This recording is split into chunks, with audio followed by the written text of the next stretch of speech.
I always believed that the right gift could fix anything. A perfectly chosen scarf, a wallet that said everything without a word, or a necklace that matched the sparkle I wanted to see in my sister's eyes. I thought those things, those little material gestures, could patch the cracks in my family. But that holiday season, I gave all the wrong gifts.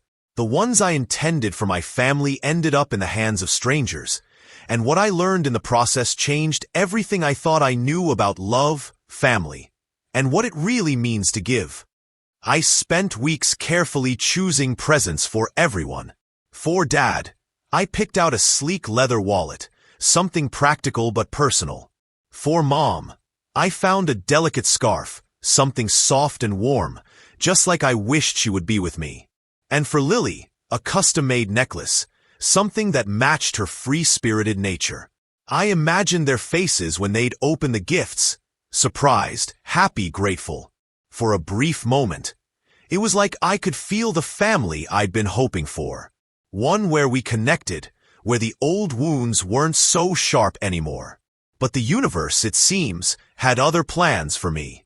I was walking down the street, carrying those carefully chosen gifts, when I saw her, a woman, sitting alone on a park bench with a child beside her. Her clothes were tattered, her face worn down by too many hard years.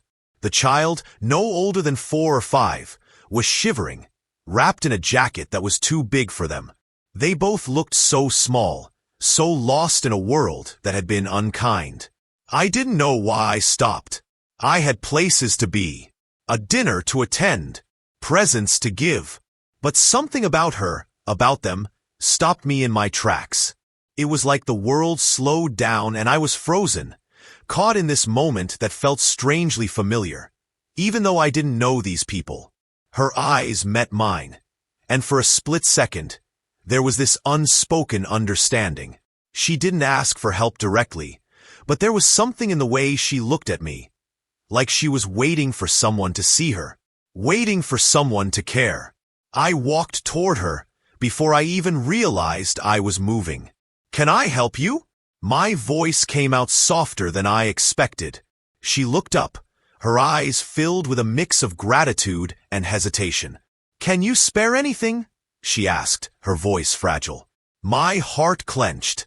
I had just spent hours carefully picking out these gifts for my family, thinking that these material things would somehow fill the empty spaces between us.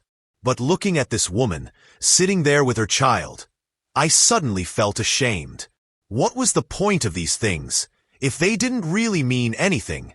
If they didn't actually fix the things that mattered? I looked at the bag in my hand, the scarf from my mother. I could almost hear her voice in my head, telling me how much she'd appreciate it, how it would warm her. But then I looked at the woman, and it felt like the scarf I had chosen for my mother wasn't meant for her anymore. It was meant for this woman, Eva. I later learned her name was. I reached into the bag and pulled out the scarf, holding it out to Eva. "Here," I said, the words coming out before I could second-guess myself. "Take it. It's yours."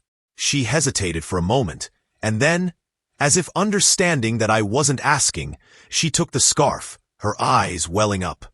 "Thank you," she whispered, her voice thick with emotion. "You don't know what this means. We've been struggling. So much." I stood there for a moment, unsure of what to say.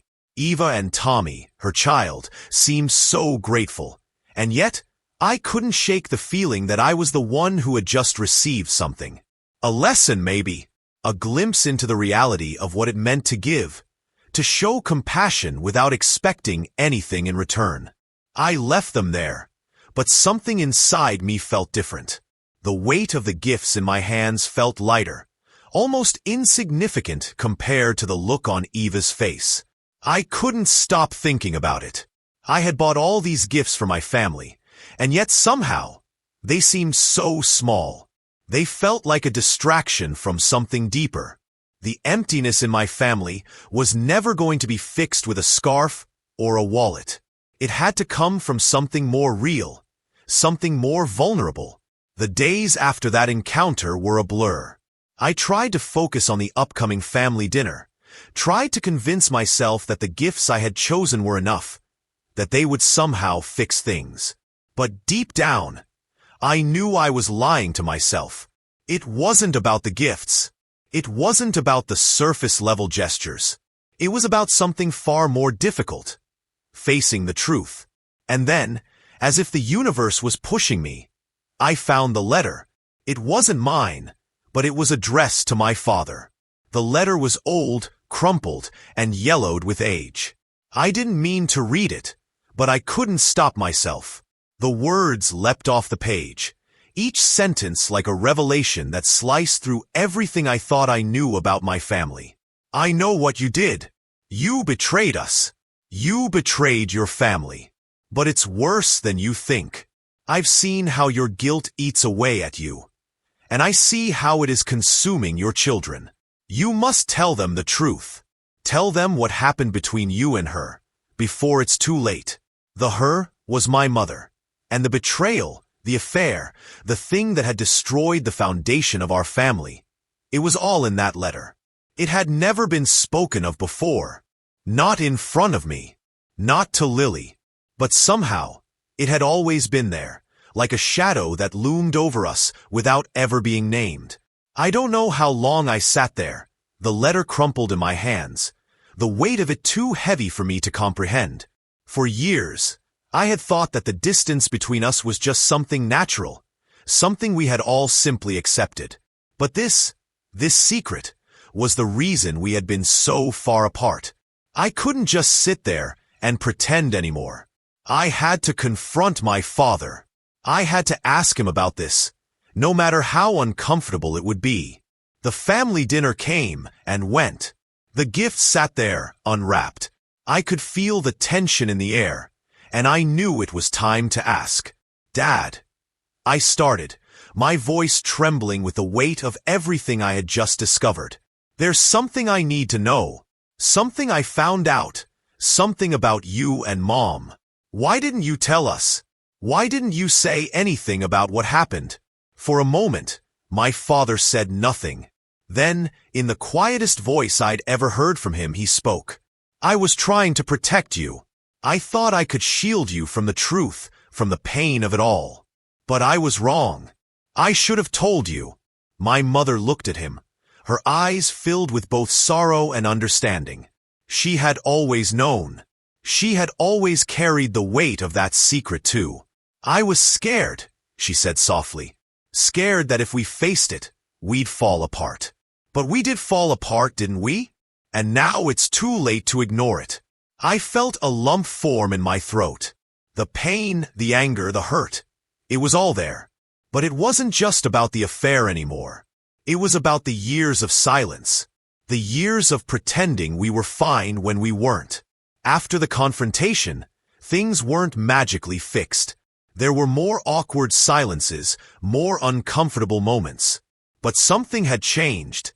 We weren't pretending anymore.